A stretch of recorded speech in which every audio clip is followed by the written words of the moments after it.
Hi, guys. Thank you for joining. This is Essence of History, and today we're going to be talking about Machiavelli. I'm Amanda Armagast. And I'm Dr. Abbasi for Essence. Wow, what an interesting topic. It's a combination of crime, intrigues, mafia, statehood, and it's really interesting history. Niccolò Machiavelli. Now, there is actually a word coined after him. Something is Machiavellian. Do you know what that really means? No, I don't. Okay. Well, I'm going to just ask the ChatGPT what Machiavellian really means. And we're going to just read it together because um, it is interesting that a person coined a word just after him is so cunning. And I don't believe there are many people as misunderstood as Niccolò Machiavelli, who, by the way, was practically the administrator for Medici family, who the Medici family were one of the biggest power houses in 1500 Italy. And for people who don't know, Italy in 50, the country that we call Italy today actually came together pretty recently. Okay. I'm talking about like 150 years ago. Until then, it was made of this small little kingdom Mm-hmm. or duke, you know, and each of them that a city like a Venice, Rome. Naples, Rome was under the control of the Vatican, and the Pope would run it. So that was always different. But then all these groups of the small houses, they were running their own show, and very late actually, they came together to create the Kingdom of Italy, which, by the way, existed for a very short period of time, and then they become a Republic of Italy. And even the languages, they were so different that, right now with the TV and so on, most of people in Italy speak more or less the same kind of Italy, the Italian. Italian language. But um, it is very interesting to know that these languages, they weren't really unified in the way we understand that now. As you know, there's many of the languages in that area of the world, what they used to call it bastardized Latin. That the Latin that now the Romans, God bless their heart, they went everywhere. They killed half of them, they enslaved another half, or very few got the citizenship of Rome. But then they forced them to speak the Latin, their language, and then they took the language and changed it to their local thing, and then French. That's how French came to be, or Spanish or Portuguese. But even in Italy itself, each of these kingdom they had their own customs, laws, rules, and they were run by a big family. And one of those families was the Medici family. And the most important person in the whole Italy that really um, run the show was the Pope. All of them were under umbrella. They would get their kingdom or city government with blessing of the Pope. But then there was a rule that each family would, one of the member of those family would take turn to become the Pope. Okay. All of that was good until all of a sudden a nobody from Spain came and became a pope. Hmm. So all of a sudden the power in Rome wasn't in hand of these different families. But before we Sure. move forward, I really want to go and ask ChatGPT what does the word Machiavelli really means. Okay, you want Yeah, to ask it. guess?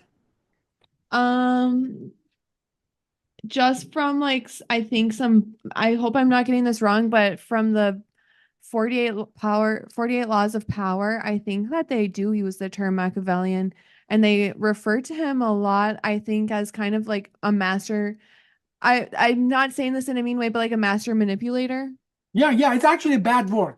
These days, Yeah. if you say somebody's Machiavellian, and I want to Yeah. share my In screen the with you, 48 laws of power, they do talk about him a lot as kind of like someone who's a manipulator, knows how to exact, yeah, cunning, deceptive, scheming, none of morally that really good, flexible. right? Yeah. Yeah. Okay. So it is who I thought it was because You see, I yeah, told you, you know I have heard a lot more about about this in that my than you think. psychology things. Yeah. But I want to go forward. I want Yeah. to, the ChatGPT described to us a book that he wrote. And I'm going to take this off for now and then talk about who he really was, okay? More or less, he was a statesman. He was what we could call a bureaucrat. He was a technocrat, meaning that he knew the art of government. Now, certainly in government, you need somebody with vision, like somebody charismatic and so on. But as well, you need somebody who get the day-to-day job done. Mm-hmm. Somebody who knows how to run a government, how not if somebody all charisma but cannot really get anything done, state falls apart. And guess Yeah. what? We just described 1500 Italy, most of the Europe, but mostly Italy, that lots of charismatic, power hungry people, but nobody was really good enough to run the show.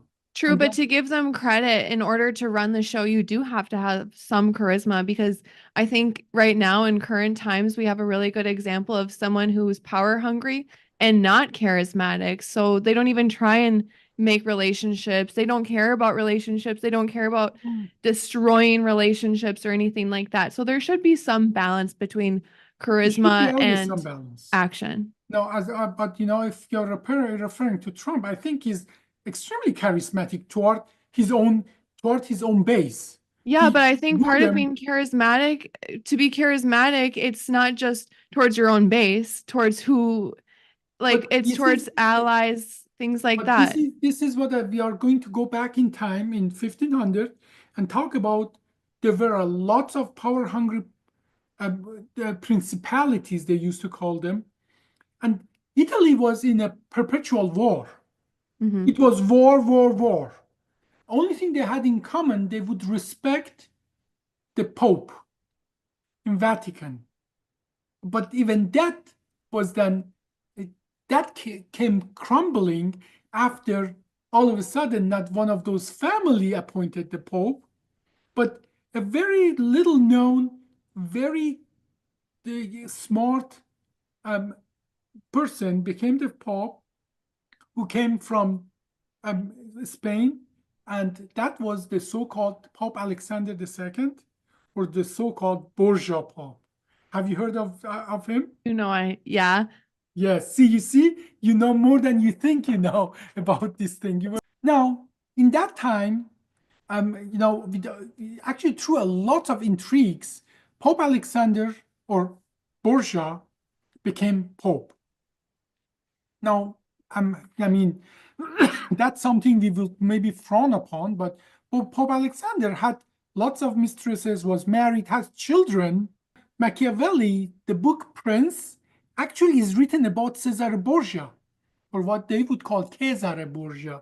That when the word Caesar or Tsar in Russia or Kaiser in Germany comes from Julius Caesar, and then that became a name. So Hmm.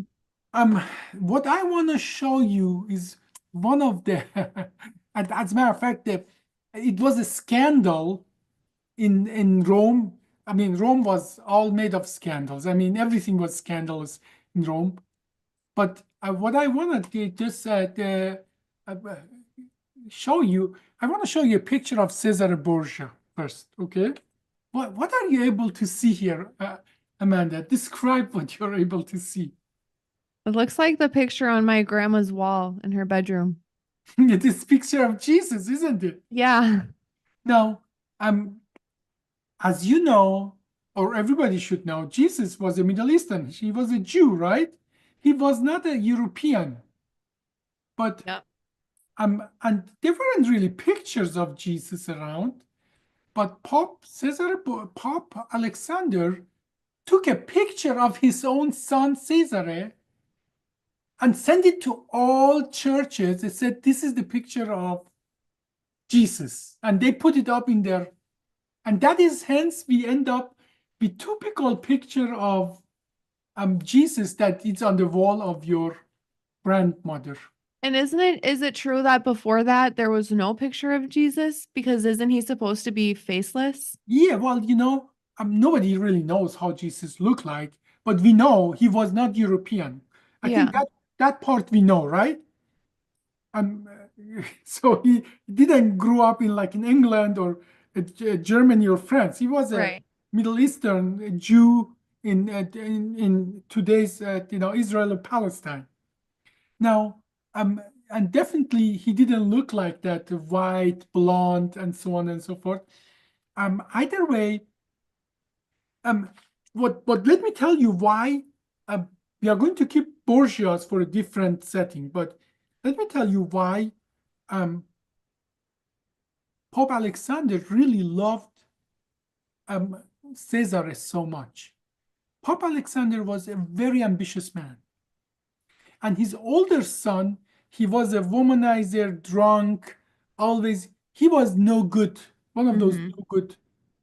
And what happens to him is a different story. We won't talk about that. But Caesar was disciplined.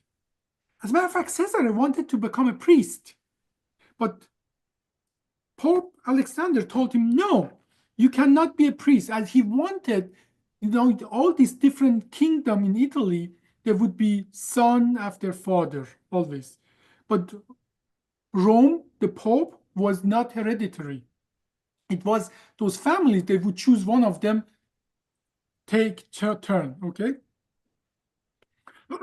And Pope Alexander wanted to make kingdom of Rome or popedom, the papacy, hereditary. He wanted to make that Caesar take over and become the king of Rome. Hmm. And as a matter of fact, that is the main reason why Rome is not the Vatican is so small today in Rome.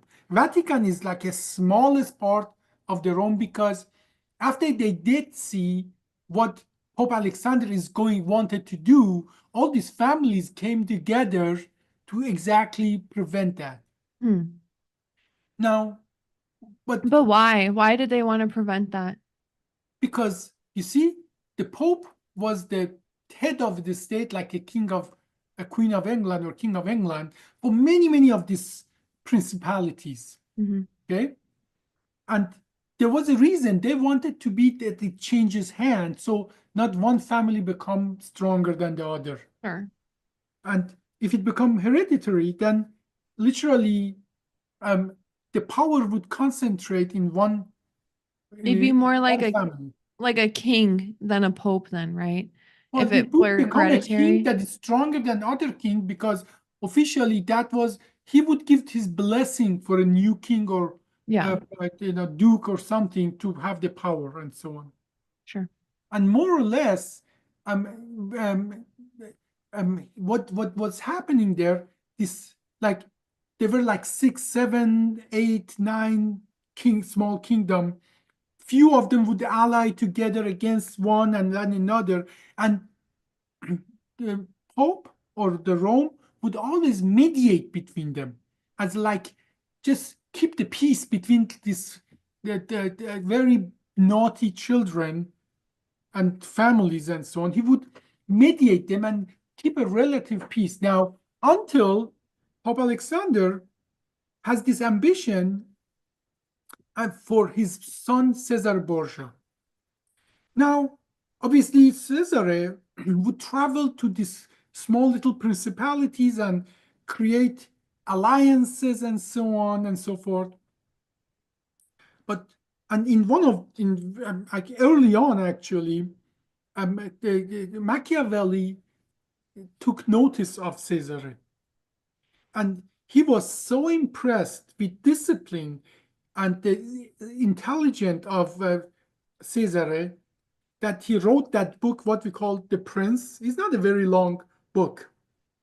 He wrote that book actually about Cesar Borgia. Mm.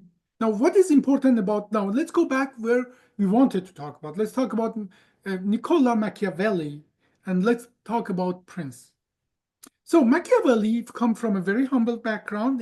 He wasn't born to big blood or noble blood and so on. He was an accountant for all practical purpose. But then he become the administrator for Medici family, one of the biggest and strongest family in today's Italy at that time. I think they, if I'm not mistaken, I have to look it up. I think they were in Florence, not that it really matters. But most of these, they were traders. They would trade things from different places and so on. Medici family. Yeah. Yeah, they were bankers, traders. And I'm just seeing what city they were in. In Florence, yeah, in Florence. And they gained a lot of power. But what people don't know, they gained a lot of power because their ambition was funneled through what's possible and what's not. And guess who was in the background? Who was really moving the pieces on the chessboard? That was Niccolò Machiavelli. Now, one of the things that people say about he was cunning, he was deceiving, and so on and so forth. But they forget to say that at that point in time, everybody was evil. Everybody was deceiving. He was just the most successful, but at the same time, the most humane of this. He hated chaos. What makes him the most humane? Well, at that point, everybody would kill everybody and take their thing away and so on. Yeah. And he would say, okay, don't take everything, don't kill all of them. I know it almost sounds like ridiculous now in 21st century. No, but I know what you're saying. But for his time, he was saying, let's cooperate with them, at least cooperate with this tree to put that one down, not first kill that one, then kill that one, then kill that one, then kill that one. Yeah. And he would, you see, one of the horrible thing that happened in American history is that we drop atom bomb on Hiroshima, right? But I want to go back and say that there is not only good and bad in people. Like Truman authorized dropping the atom bomb on two of the Japan city, Hiroshima and Nagasaki.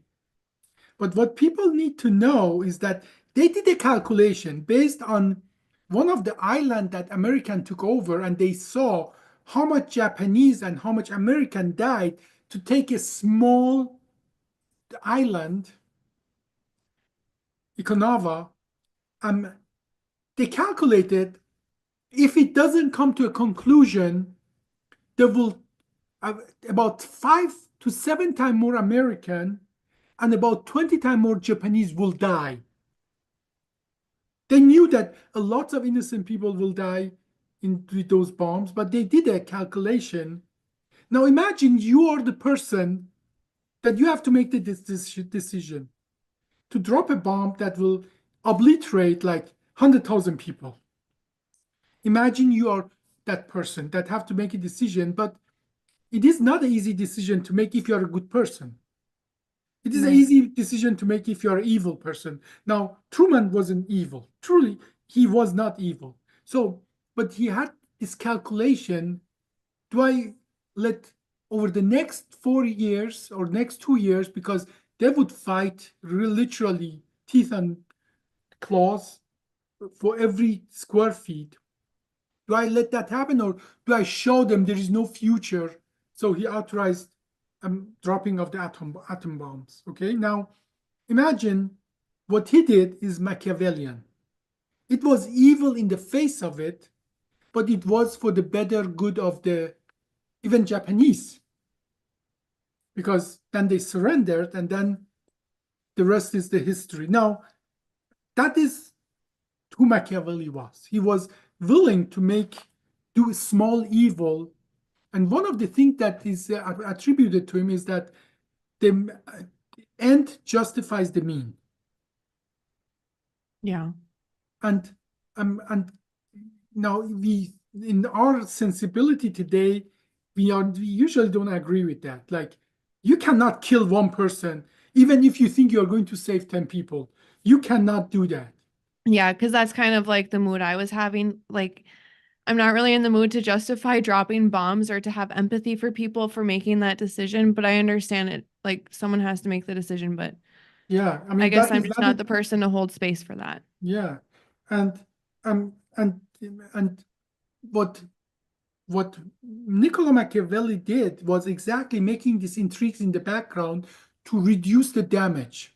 Yeah. And he found that Cesar Borgia is that kind of person who is willing to do that. He's not evil, but he's willing to do what is perceived to be evil for the better good of overall good of the.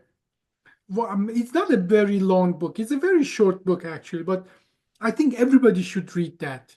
Do you know if that was the required reading in your school, It Matthew? wasn't. No? No. No, it is a book about statesmanship. Okay, it's about how it is that um, when you are running a country, you have to make decision, even if the populace or doesn't agree with that, or even like and so for the same reason, some people say monarchy is much better than democracy because as we see, democracy is just populace, and if the populace if the popular vote and popular emotions are wrong, um, the whole society, the whole country can go the wrong way pretty fast. Now, whereas most of these politicians, they have no experience. A monarch is trained from the birth, is True. groomed for this, and so on and so on. Obviously, I don't agree with that the monarchy is better than democracy. I think democracy is messy, but still the most stable way of governing because it self-corrects. But that was the idea at that time that you need somebody who can make really hard decision, Yeah. who is smart enough to make the hard decision for the greater good. I think impatient enough to weigh out the odds because a lot of people are very fast decision makers. They don't weigh out the odds and they don't really care the And odds. and doing it even if it's not in their self-interest. Hmm. You see that there? Machiavelli died as a very poor man. If there's anything to say about him that is negative, my best argument for that is he did not do all of that to accumulate wealth for himself. So this is one of the, I think, is the most misunderstood personality in the history of human being, and that and who truly did the best he could to contain the fire, the damage, the intrigues, the wars, all this bad thing that was going on. He tried to contain it and shorten the suffering. Um, and he understood that sometimes you need to be mean. You need to do things that are considered bad. Like one of the sentences that has resonated with me from The Prince, the book, is that nothing of this is the quotation. Nothing of meaning has ever been done except by men who have been considered by their contemporaries as mean. So, meaning that um, you know, these people who try to do good and don't submit to mediocrity, all these are considered mean and malignant by the contemporaries. Yeah. But do you think like because that was a long time ago, so do you think it's possible that that isn't necessarily true anymore? Because I know this is a generic answer, but what about who do you think would consider Gandhi mean? Well, you know that somebody assassinated Gandhi, right? But would you say that they thought he was mean? No, they thought that he's just he's drunk and fanatic and so on. They thought Gandhi is deserved to die. It was actually, some Hindu radical, I believe, that killed him and so on. Now, what I can tell you, I just was reciting his book. Yeah. Doesn't mean that I necessarily agree with everything he says. Okay. Now, there's lots of Indian that they think Gandhi was way too benign and too forgiving of British, which raped India. Literally, British, every country they went, they raped the country. Yeah. And I'm And talking and about stole literally and figuratively. and Raped stole the their country. artifacts, and now they still have their museum, and all these countries' artifacts are still in Britain. Yeah, well, um, but lots of people thought Gandhi did a lot of damage by being so benign and forgiving of British. Okay. Yeah. So, but on the other side, I think that was probably a hard choice for Gandhi as well. That, you know, um, Forgiving is hard. forgiving is very hard. Yes, it is. Yes, it is. Now, and that is part of being pragmatic and technocrats. You forgive if it's in the best interest of the whole. Okay, Exactly. that you're able to overcome your own needs for greater good. And then I think that is exactly what Niccolò Machiavelli saw in Cesar Borgia, that he's able to do that. And once we talk about the Borgia family, we will talk about all the things that Cesar did or did not, what that really means, what the consequences of that were. And um and I think the sad part was that um Cesar Borgia died when he was 31 in a battle, or as a consequence of the injuries from a battle. Sure. But he impressed so much on Niccolò Machiavelli that he wrote that book about that this is kind of statecraft that we need. And now, unfortunately, the chaos did not stop at that time, because the life work of Machiavelli, which was combining these principalities to a powerful kingdom, was realized almost 400 years later. But that was his vision, that the small little kingdom, they come together the same way it happened in France, that in France, the small little kingdom and so on came together. They made this very powerful king of France. And he was seeing what they have been missing. And he was actually supporting the Cesar Borgia to become hereditary pope, and then taking ownership of all of that. But they were too fractured. Italy was too fractured to really go for it. So his vision was realized about 350 years later after his death. Typical. Yeah, no kidding. No kidding. And I would say um, that is one of the most important part in the history, that don't look at just what perception of a person is in history. If you go and read about that, they all have good part and bad part. And guess what? His vision was unification of Italy, right? And Hmm. all those people who didn't want that end up writing initially stories and history about Machiavelli. Now we think he was a bad person, or Cesar Borgia, he was a bad person. And now we don't really know, but to really reduce their power and so on, they say he was sleeping with his sister. Is it something he really did, or is it the winner of the battles and winner of the political situation? They're just using it to make him look as a bad person. I don't really know that but after they used to burn books a lot, and there wasn't Yeah, like really good bookkeeping and so on. But do you see where I'm going? It's the totally. victors always write the history, but if you go and look back, even in the worst people, you see a human side of them. And then our job is to find out what they really did, what was the evil part of it, and how the human, because nobody's born from womb of their mother as evil, right? No, and also no one is 100% good, or even I don't think anyone is 100% bad either. No human is completely perfect and will always do good things. And I think even the word manipulation is taken out of context sometimes, because I don't think to manipulate is always something bad. Look who is talking.